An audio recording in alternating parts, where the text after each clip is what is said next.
must learn to love your brothers and sisters. That your days may be longer. Hey, that your days may be longer. What have you seen the royal family do, the Queen Mother, and the other people you've seen in the rituals? What have you seen them do? I've seen all of them drink human blood and consume human flesh, and they have their own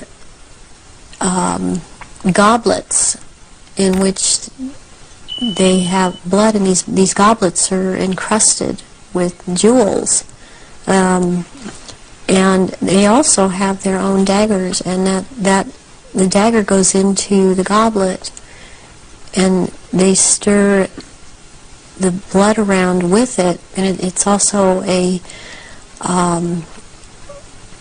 what it is. It's a symbol of the phallus going into the vagina, and when they're doing this, and I've seen them do this, and some of them have even, like the Queen Mother I saw with, she had her own little, it would, like almost, it's between a very elaborate ornate chair or a throne kind of thing brought in for her to sit. And because before these rituals actually start, there is a kind of people move around the room and talk, or recognize one another. It's a formal kind of a ritualistic setup, the way they talk and the way they introduce each other. It's like a court. What are they wearing? They're wearing robes. They're not wearing anything underneath the robes, and the robes are very ornate.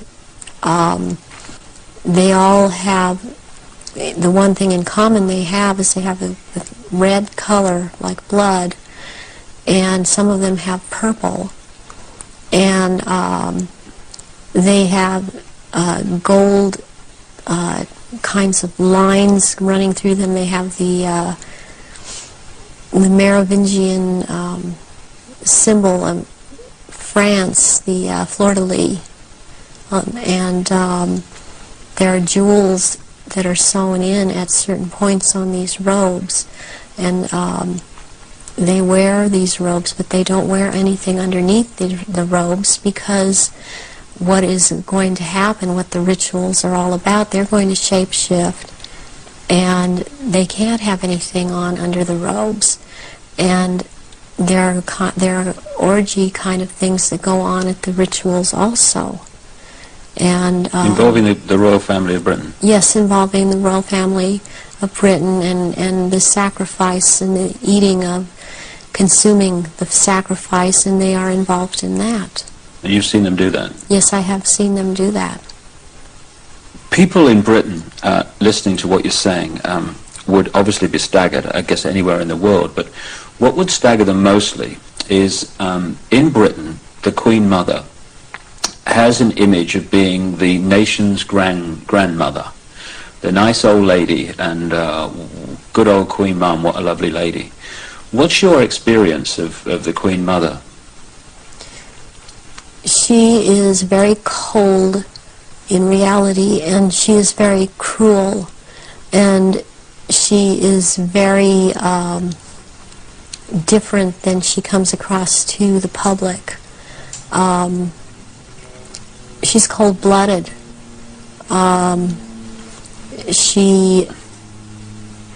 If she feels that you are someone beneath her, even in the Illuminati, that you're at her equal or your station is above her, she will not speak to you, she will not recognize you. She obviously, from what I see, enjoys consuming human flesh. It's sickening. The one person that she seems to be afraid of is Pindar. People would also look at the Queen Mother's elderly, frail stature and find it very difficult to see her taking part in rituals and doing anything, if you like, active. Do they go into a different state in terms of age and strength and all these other attributes when they actually shapeshift? Yes, the human body that they choose to occupy or take when it was young, it ages, but when they take the reptilian form, these reptilians live hundreds of years, and so they have to have taken more than one human body to live in. A lot of them are much, much older, and I'm including the Queen Mother in this, older than people think that she is. She's been in more than one body, human form. And when the time comes, if it is time for her to go on, it has been chosen that she still has, it's known that she still has life or years to go, again, she will be put into the body, the essence of her, and the reptilian form will go, or the essence of her will go into another body that is also has the ability to shapeshift into reptilian form. One of the pure reptilian human bloodlines. Yes. What happens when, take the Queen Mother as an example, what happens when they shapeshift? I mean, what do you see? You start to see changes happen, and they're happening so fast that it's almost, it's the closest thing that I've seen to it is what they're now doing with computer technology. It's just a literal transformation that happens very quickly, and they get taller and they get bigger, and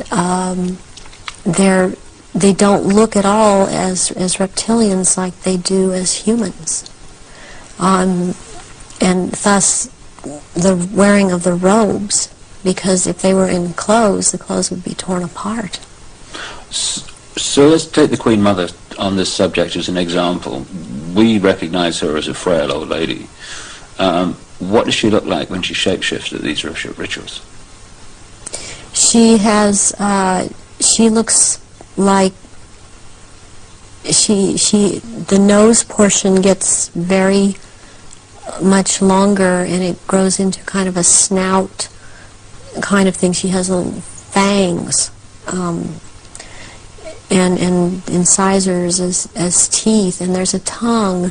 They all seem to have this kind of tongue when they're at this level. The tongue has a lot of long, hairy or pointed projections coming out of it. It's very long. And they have these, they don't have hands or feet, they have these claws.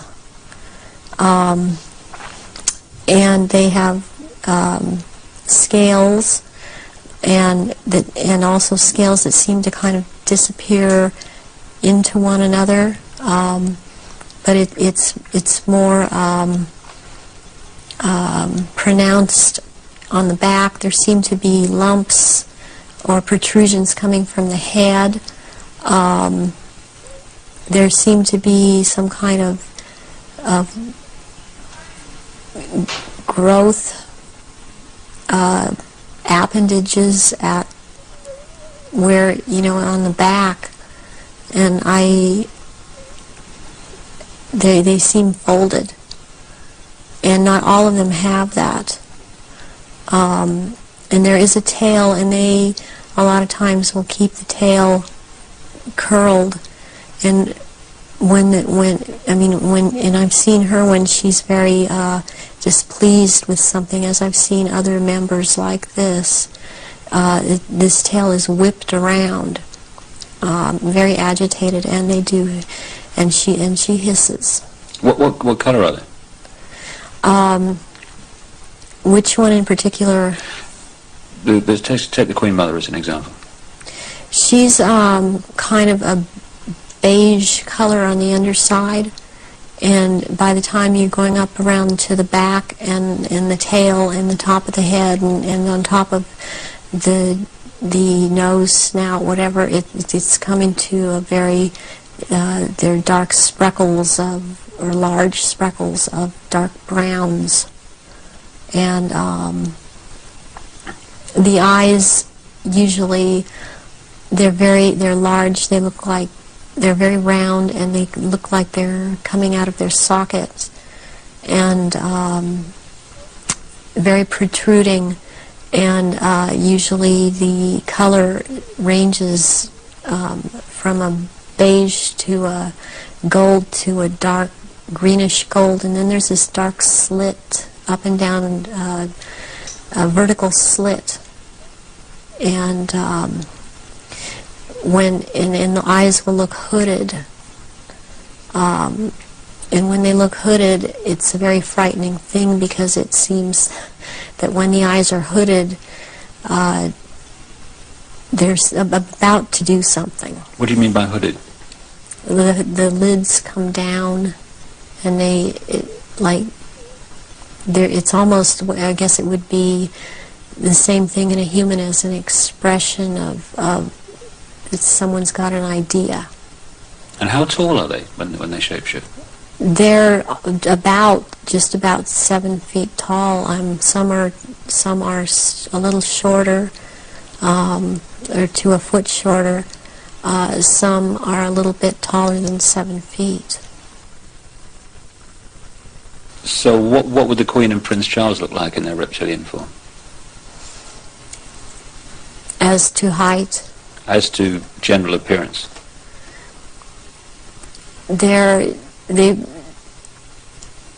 Charles resembles in both ways, in human form and in reptilian. He resembles Pindar. He's shorter, though, in reptilian form than Pindar. But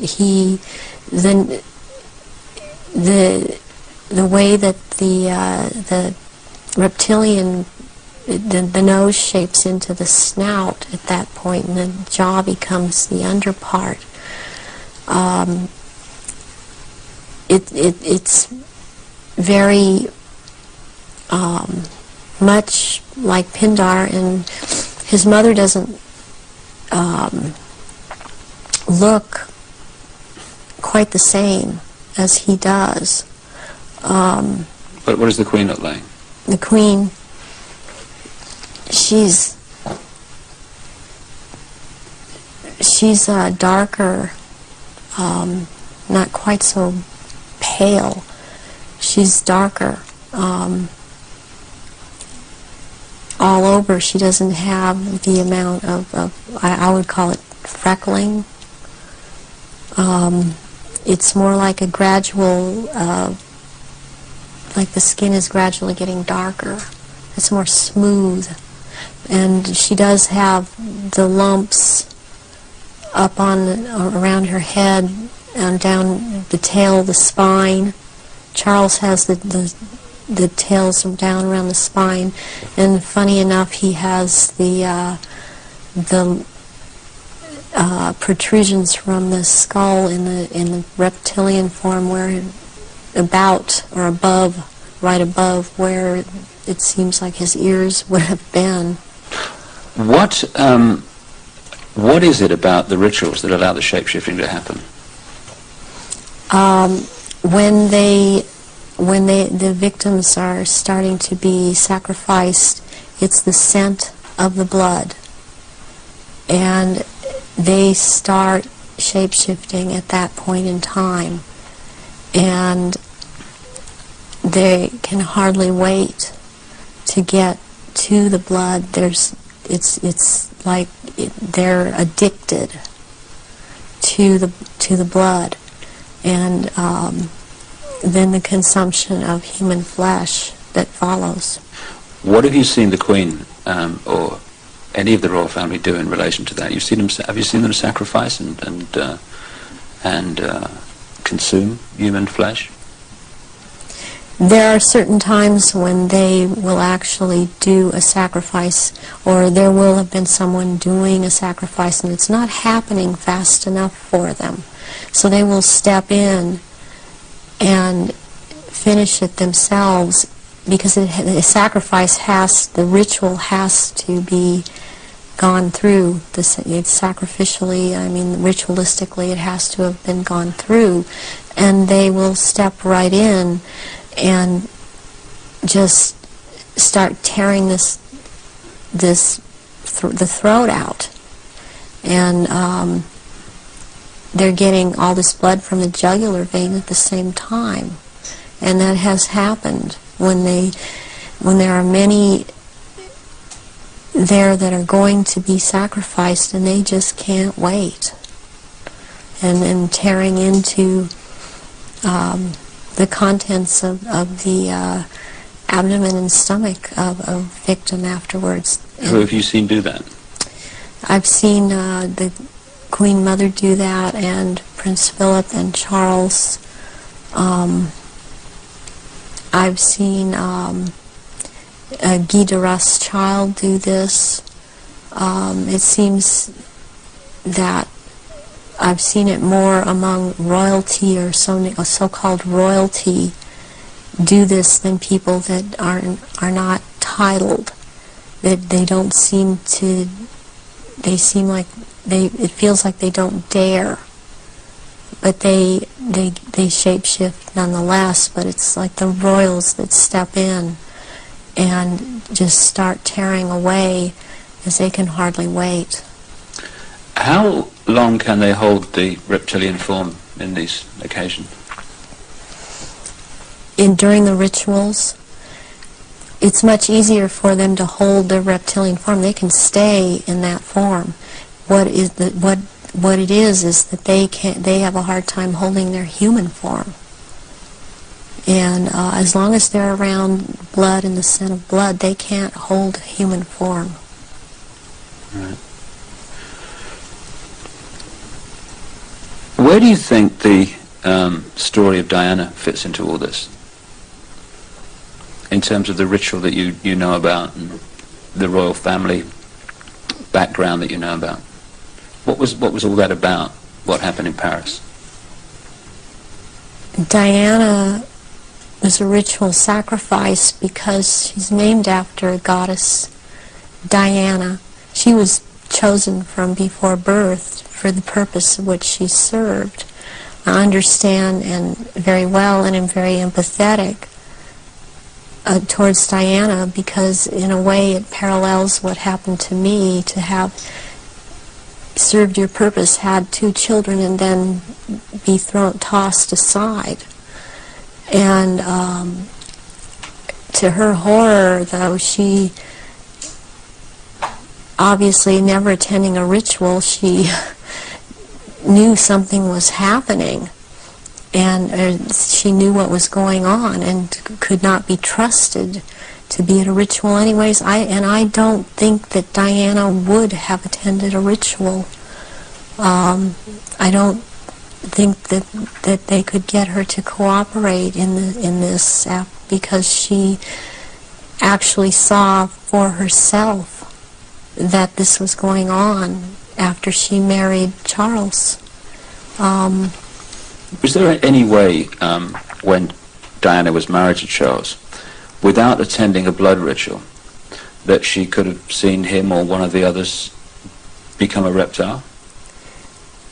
They have a tendency when they're asleep to shapeshift, and they have to consciously hold their form, and when they're asleep they have a tendency to not hold human form and to shapeshift into reptilians. And there could be other things that happen. I'm thinking about the times that Diana would have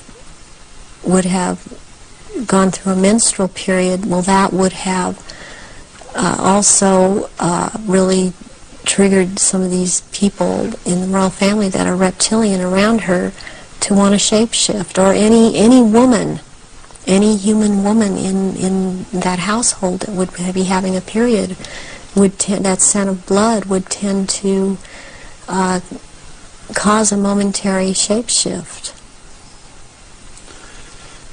What was the whole, what appears to be a ceremony surrounding her assassination? What was that about? The rumors that she was pregnant, the Egyptian Dodi Fayed, and the place where it all happened, which is an ancient sacrificial site to the goddess Diana. How does all that fit together in the rituals that you know about? Okay, the crone aspect of the goddess is Hecate, and the day of Hecate is on August 13th. And what is very prevalent in this with the Illuminati and what they've done with the Druidism and other in Egypt, the Egyptian religions, is they like to mirror the numbers. And so as like, for example, with the goddess Isis, her number is 18. When you mirror it, it's 81, and that is the number of the sister of Isis, Nephthys. And Nephthys was considered the evil sister to Isis. With Hecate, what I think happened here is that she was sacrificed, and it was a very important sacrifice because 3 people died, and it was a picture of the triad of Isis, Osiris, and Horus to them. Horus being the unborn child of Dodi Fayed that Diana carried and was 3 months old, which is another very important fact, a number that's important to them, to be 3 months old. Sacrificial babies are taken in utero at 3, 5, and 7 months. And when I heard about this was a deal that I understood now had gone down. And she had to die in that tunnel because that tunnel is the passageway for Diana, the goddess. And she died at the 13th pillar again because of Hecate. And she died on the 31st because it's the mirror image of 13. And my understanding of what I get inside of me, and because I was told by Baron Guy de Rothschild last beginning of February, when he was in this country and he was there to try and reprogram me again and impregnate me, was that he was in the tunnel that night. He had to be there because not only was it a ritual death of Diana, this was also about taking her soul. And he was taking the soul of Diana, which no one else there could do. Whoever was present there could not do it. He could do it. And he was in France. This is the hypnotic stare you talk about. Yes. And drawing in the breath.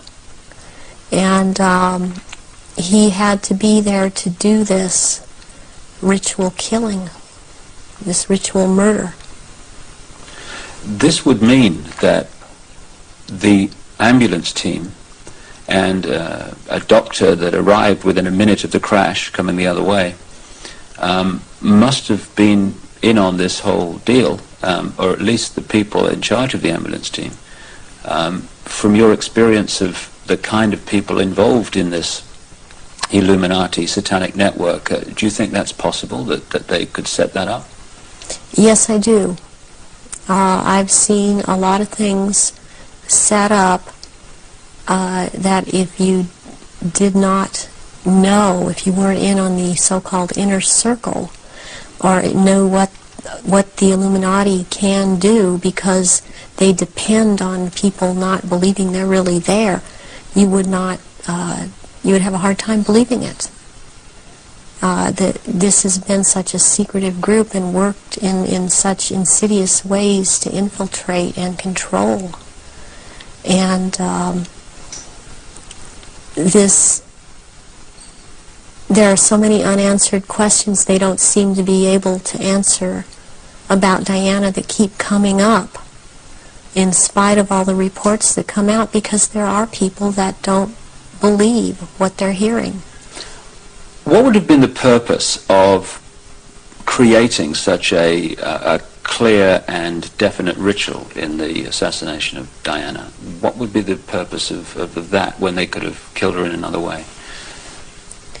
Because it had to be done as a ritual, because they were going to take her soul. And it had to happen in the tunnel. It had to happen that way. It had to happen in that year. And this is all, there's all a timeline to all of this. There's been many rumors that she was pregnant. But as I understand it, one of her friends says that that was not possible, because she knew that very shortly before she'd had a menstrual period. Is it possible to be pregnant and for that to still happen? Yes, it is. This happened to me. I was impregnated with one of my own fertilized egg that was fertilized by the sperm of Pindar, and he sent Guy de Rothschild to impregnate me in this manner, and I was impregnated in October of '94. I had periods up until February when it was discovered, and they seemed normal. Not light, and I then was, since I had the background of a nurse, I was and had worked with a nurse midwife delivering babies. I was, for some reason, it occurred to me to check my stomach, my abdomen, and I realized that I was pregnant, and so I ended up seeing a doctor who told me, I mean, he verified, you're pregnant. He did it with blood test, with the urine test, and ultrasound exam, and if I don't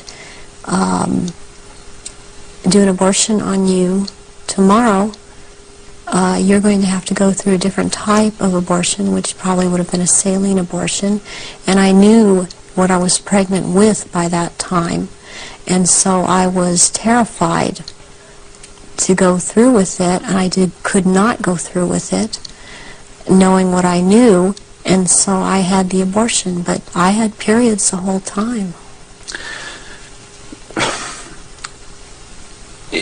You were impregnated at the point that it happened without you having any knowledge of it? No, I did not. Is it possible that that happened to Diana, if she was, as the evidence that I've looked at suggests, also mind-controlled and a multiple from the early part of her life? That is definitely more than a probability. The thing about being multiple or dissociative identity disorder is that the host person doesn't know that they are, but they have missing time, but then they have amnesia for the missing time. They don't realize they're missing time. They don't realize things are happening to them.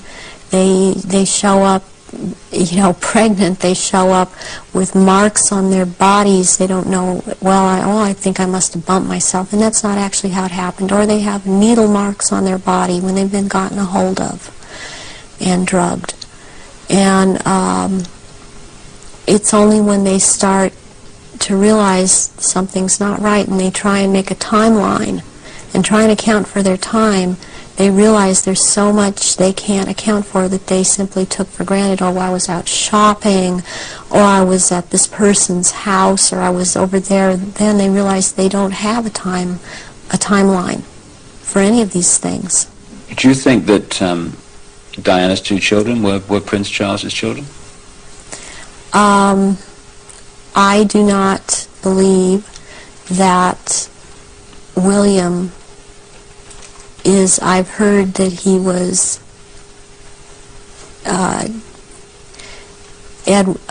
Charles's son. I've heard about someone else, and I believe that it was neither. I believe that this child of Prince William is the son of Pindar, and she was impregnated and she did not realize that. When you look at the ritual nature of all that, you've got Osiris, it would seem, symbolized by dirty fire. You've got Isis, symbolized by Diana. Presumably the baby, quite obviously, symbolizes Horus in Egyptian legend and ritual. Why create that in a tunnel in Paris at that time? What was it designed to do, to symbolize or whatever? It's to symbolize, it's part of symbolizing getting the world ready to recognize the Horus that is about to come upon us in the year 2000, as the year 2000 is the age of Horus and Osiris reborn. And there's a sacrifice involved. And the sacrifice is the mother, and the sacrifice is this child. And yet it involves another child who yet lives by the same mother. And you're talking about William? Yes, I am talking about William. What would have happened to Diana in your experience of the ritual, and what would have happened to the unborn child after the events in the tunnel in Paris? That Diana left the tunnel dead. She didn't leave that tunnel alive. That ritual, she had to die in that tunnel, and they had to take her soul in that tunnel, and they had to take the soul or developing essence of the unborn child. And in the hospital, it follows logically, according to what I know about what they do, that they would have taken the uterus and the fetus from Diana, that would have been taken, and as a ritual that would have been taken, and they would have removed other body parts. And done what? Distributed them for high Illuminati members to consume, because this is a ritual sacrifice. Some strange things happened after that. Strange things happened all the way through it. But suddenly the decision was made that she would not be buried in the local church where she wanted to be buried, but on an island among the trees in a lake at Althorpe Park. And Earl Spencer, her brother, claims through a dream he was inspired to put 4 black swans on the lake. Therefore, from your, again, knowledge of the ritual, what does all that mean? Why do that? Because 4 black swans they have to do with 4 directions, 4 seasons. They have to do with sealing something for all eternity. To have 4 of something black, like that swan's figure in Celtic mythology, quite a bit in the Druid mythology. And black is the color of Hecate, and also one of the goddess aspects, the 3 goddess aspects that they have. The name is Black Flame or Black Star, and Black Flame means unto death, and so therefore the color black, and somewhere in there would be a flame. The decisions after her death to put her on an island among the trees in a lake and the 4 black swans were all, at least on the surface, taken by her brother Earl Spencer. Have you any experience of him? Earl Spencer I have seen at rituals. He's definitely tied into it. Her family has been part of this. She has this bloodline. I have not seen him shapeshift, but he's tied into it. You've seen him at rituals in Yes, I which have. sacrifices took place? Yes, I have. What about her father? Any knowledge of him? Her father was present at rituals. Her father would have been involved way before Diana was born. For her to have been involved and watch her actions after she was married, cutting herself, being anorexic, being bulimic, these are so indicative of someone who has been involved in mind control, has been hurt, and has been forced to follow mind programming. That this would have started when she was a little child, and her father would have been involved. So if they got her into this mind control stream from birth, presumably they would have been able to shape events right from that point to the 13th pillar. Yes. Yeah, they would have. When somebody becomes what we call multiple personality disorder or dissociative identity disorder, there are many programs that are induced, that can be induced at any point. I mean, you've got the machinery in place when they're a very small child, and as they're grown, they can install programs at any point and have different parts hold these programs, and they can be made to do just about anything. They're taught things such as red light is a green light, go through the light. They drive faster than they realize they're driving. They are able to memorize or see, just glance at something and right away just pick what the point is that they're going after for some reason, or they can memorize phone numbers in just a glance. The car hit the 13th pillar, driven by Henri Paul, who was missing for 3 hours that night, a man who's been connected to both British and French intelligence. Given the obsession with the number 13, it seems beyond coincidence that with all those pillars in the tunnel, it hit the 13th. Is it possible to mind control someone like Henri Paul so that at speed they could pick out the 13th tunnel, the 13th pillar? Yes, yes, it is. He also, it's very, very possible that he was drugged and programmed in the time he was missing. It's possible for him to have taken medication but not have it affect him at all. Does that include alcohol? Alcohol also, yeah.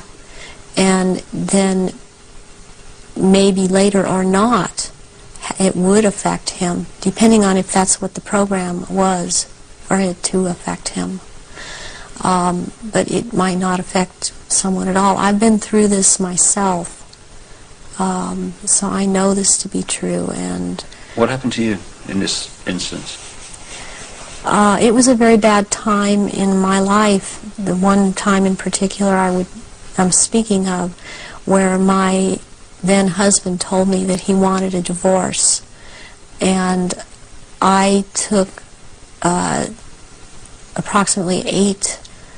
I don't remember what the dosage was, but 8 Xanax pills in front of him, and I drove from where I lived in Orange County to the Norwalk area and went to see my therapist, who was holding some groups in this area, and I did not feel the effects of the pills at all when I drove to see him. I did not feel the effects of the pills at all when I left there an hour and a half later.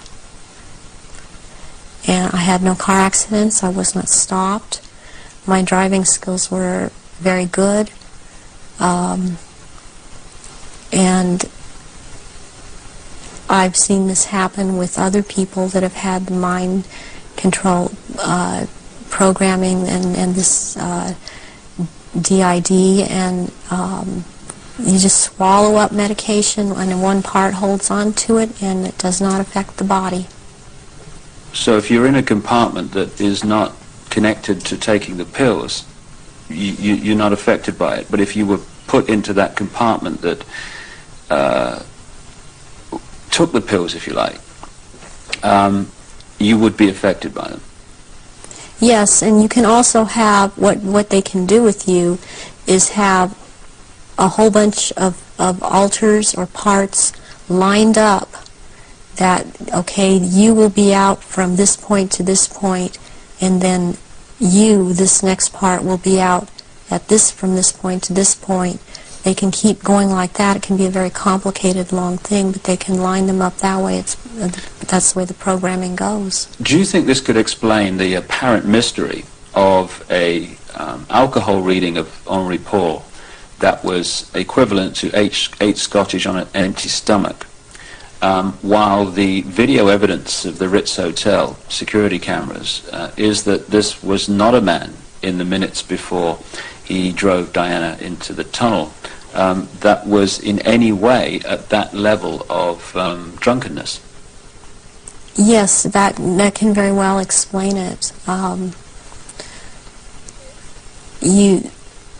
With this kind of mind control programming that they do, once you go into that mode that they want you in, you can be hurt and in a lot of pain, or you can be drugged to the gills, or have drunk too much, and you appear to be in no pain at all, appear to be perfectly with it,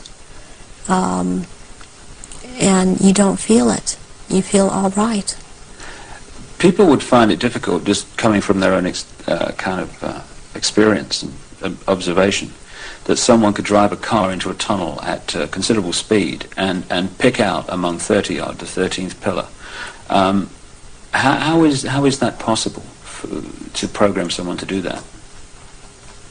Because that someone has been taught and programmed and taught and programmed and taught for quite a while how to do this at a very fast speed. The mind works very fast, and if they have the mind and body connected the right way, they can drive.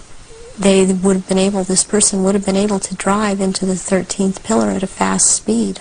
Would that have been happening on a conscious level, or would the subconscious have been pulling the strings? This would be on a subconscious level, and the person would not be aware themselves of what they were doing. In those crucial minutes before Henri Paul got in the car and drove away, would someone have had to have given him the trigger to access and activate the programming then? Or could he have been in some way pre-programmed to be triggered at that time? And if so, what would that be? Well, he was probably programmed to do all of this at a trigger signal. And so what happened is that somebody triggered him with a preset signal that he was told when you are given this signal you will act out, you know, but the program was already set to go off when the trigger, when he saw the trigger. What form could this trigger have taken? It could have been a hand signal, it could have been a certain type of handshake, it could have been a color that he saw that was flashed in front of his face. It could have been a certain person doing a hand signal. It's most likely that there was a person present that he was to react to when this person said something or signaled him in some way. Given the extent of your programming from birth, how was it possible for you to break out of it, as you appear to have done now? One thing that happened is that in 1989, my programmer handler died, who was Mengele. And he was in this country so much, and I was around him so much, and he had a lot of control over me. And what happens when a programmer or handler dies, they usually have taught the person that they've been working with, to be very, very loyal unto death to them. And that's something that they, in the end, it works against everything, because when they die, even someone else coming in and trying to take over, a lot of these altars are not open to that and are loyal to that one person. And in my case, Baron Guy de Rothschild is the one that tried to take over. And for some number of years, there was a lot of the time, half the time they got their way, and half the time they didn't. And in major things, they did not get their way. One of the things that I went out and did in 1993 was I cut my hair off, and because I was publicly seen and known to have very, very long hair, I could no longer be seen. I could not be seen with my hair cut off short. This would have caused a lot of questions with other people that had been programmed. And they still tried to carry on with other parts where I wouldn't have to be publicly seen, because they still consider me to hold this status. And they still consider me their property. I was always told I was their property. One question that people would ask is, given all that you know, why don't they just take you out? They still have plans for me, and this was told to me just a few days ago by someone else who has spoken with Baron Guy de Rothschild, that they have plans for me, and they plan to try to have me back because of the psychic abilities, and that is not going to happen. In the little bit of tape we've got left, could we just turn the subject to the jewelry you've got to your left there? What is that? Was that part of the rituals that you were involved in? The first one, this is a child's ring. It is a 14-karat gold white, or 14-karat white gold ring with a diamond in the middle of a hexagram, or a hexagonal shape, and it looks like a hexagon if you were able to look closely at the diamond. This was returned to me by my ex-husband, who told me, well, this was in your daughter's clothes. And this was a message to me, and it was a trigger to me for him to do this. Any high-ranking survivors that I have talked to that know of this ring know that it's from Mothers of Darkness. And it would be very unusual. I mean, I don't know of anyone else that has a ring like this in their possession at this point in time. And what's the necklace? The necklace here is made out of copper, and it's very Egyptian, and it was given to me when I turned 19, and that's an important age because you really start at the position I was at, having these psychic powers in full effect and being allowed to do this in full effect during rituals, and this was worn during certain rituals. Why copper, and why have it at all? Copper is a transmitter. Copper has always been used in the occult. It has a specific meaning. The meaning it has is because I had a triad of altars that were very active in a lot of rituals, and the triad was Isis, Osiris, and Horus. And Isis was the part that drew down the moon, and Osiris performed the rituals, and Horus was what was born of performing those rituals. Just in the literally 3 minutes we got left, or 3 or 4 minutes, I know it's difficult, but I want people to understand the nature of what's going on to so many people today. What sort of things were done to you as part of your traumatization as a child and later? I was electroshocked to the extent that my parents were told when I was in first grade that my IQ was 70 and that I was retarded, and they said I would be retarded. I always had trouble in school when I was in school because I missed so much school. My school records are missing. They've just disappeared. I have medical records that are missing. My birth certificate appears to have been tampered with. I have had my eyelids taped open, and so I couldn't shut my eyes. I have been electroshocked. I've been put into a narcoleptic sleep and had earphones placed over my ears and had messages repeated and repeated for days.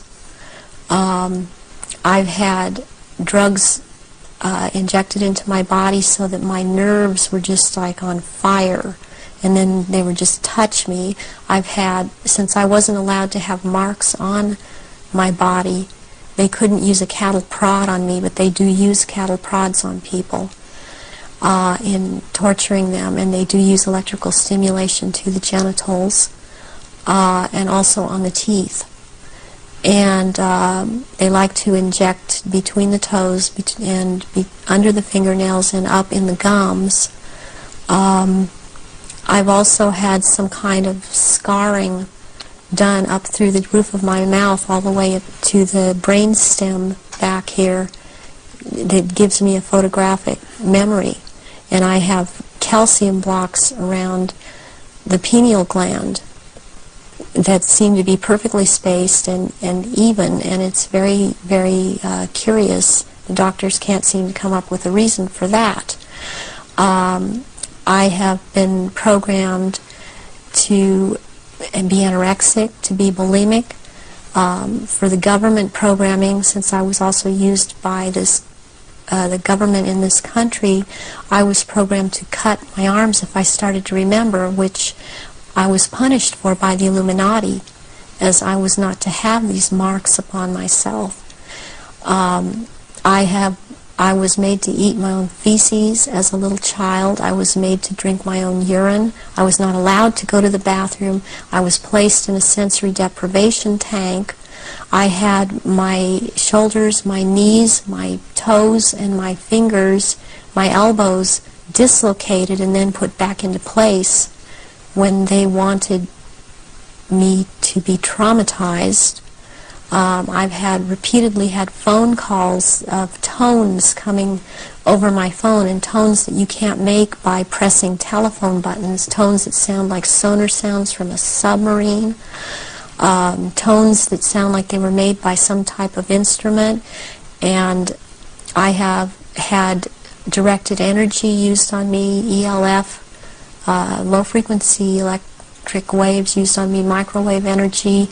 And this in turn has created two different, I would hear one tone in one ear, one tone in a different tone in the other ear. It creates a third tone. They're called tritones. They change the electrical activity of your brain waves and to put you in the state they want you in. I have been programmed to run through red light, thinking it's green. There's been a lot of programming done around my children. They've used my children against me. And it's a very painful subject with me to know that this is happening to my children. The same thing that's happened to me. It's easier, I don't know if I can make people understand this. It's easier for me to have, okay, I can handle that I went through this. And what I want most is to expose these people because of what they're doing to children all over. But they're doing it to my children too. And my daughter believes I've abandoned her. My son believes I abandoned him. And they don't have hope when they're children. They don't have hope when their mother's taken away from them and they're told that their mother just left them. So this is a cycle that goes on with thousands and thousands of survivors, not just myself. And this is how they perpetuate it if there is a parent that's protective that believes and has found out this is happening.